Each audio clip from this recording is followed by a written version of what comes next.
So I'm going to make a video to show some of the things I've been doing on this W6 project. I figured I'd kind of document it as I go and just show what I've done in case anyone was interested.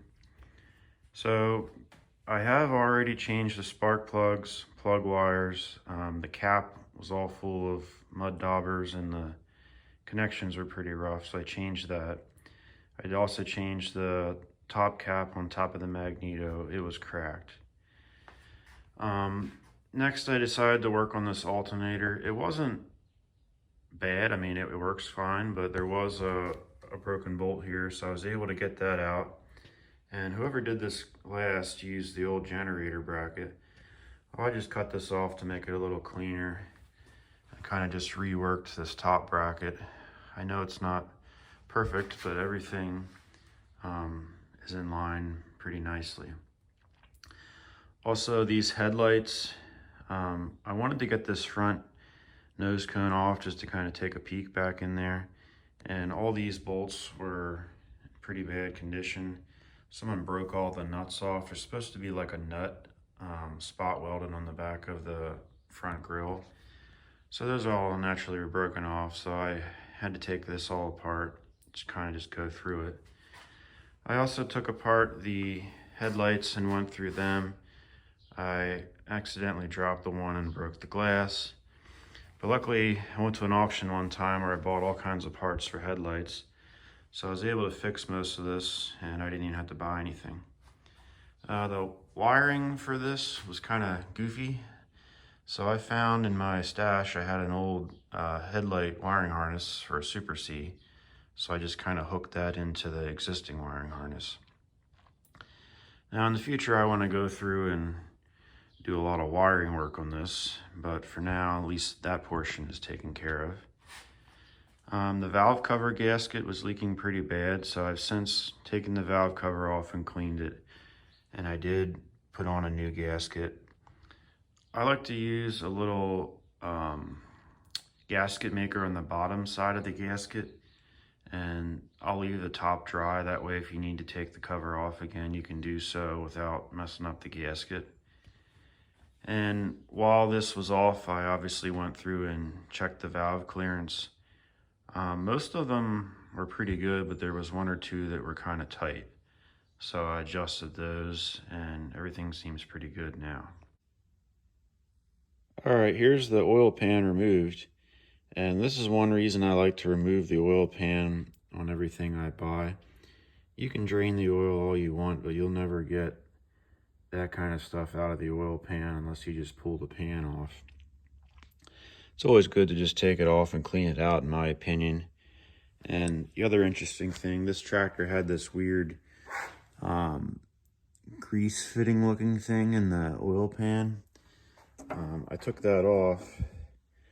I've never seen anything like this. Again, I put a pipe plug in it, but it's some kind of like self-tapping fitting there. So if anyone's ever seen anything like that, let me know what you think that would be for. So anyhow, I'm going to clean this all out and have to deal with that hole there. And also it looks like it was brazed on the bottom, so I'm going to have to check that out as well. One of the reasons I also like to take these apart, you can see someone used a lot of silicone on this, and you can easily overdo that. I'll show you here in a second. Some of it is actually stuck up in the oil pan pickup screen, so that's not very good. So here you can see that white stuff in the screen there. There actually was another piece I pulled out. I'm definitely going to have to take that down and clean that out. That's why you always want to be careful about how much silicone you use if you're going to use it. A little bit goes a long way. So looking up underneath the engine here, I know it's kind of hard to see, but nothing really scares me too bad yet. It's going to take quite a while to clean all this up. If anyone ever has to take an oil pan off a W6, you can see it's very tight here. The only way I was actually able to get it out was to turn the steering all the way to the left, and then this bar was far forward enough I was able to just barely squeeze the pan out.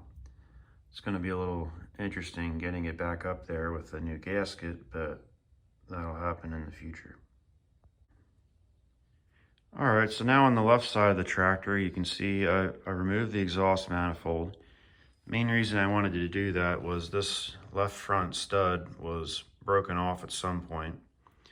I'll put in some pictures here to show how I got that out.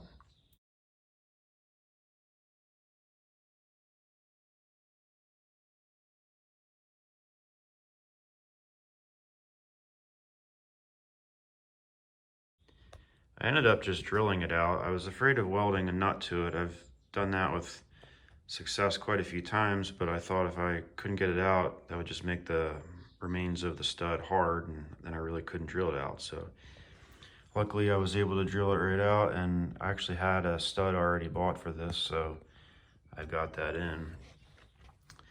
I did clean the head off a little bit on this side. Looks a lot nicer. And while the carburetor's off, I'm going to go through and rebuild that as well. It wasn't really running bad, but looking at the spark plugs, I could tell it was running kind of rich. It was smoking a little bit of black smoke, so there's no better time to do it than right now. So I took the oil pressure gauge off as it was leaking. I ended up buying a new one. Well, evidently the old style gauge has this adapter fitting kind of already built into it. Well, evidently the new one comes in its 1/8 inch pipe, so I have to find some kind of adapter to go from 1/8 inch pipe to 1/4 inch compression. So that's always something you deal with on these projects. So I got the manifold off, obviously, and this appears to be the original manifold. It still has this old square box style. I know that was part of the original styling on these.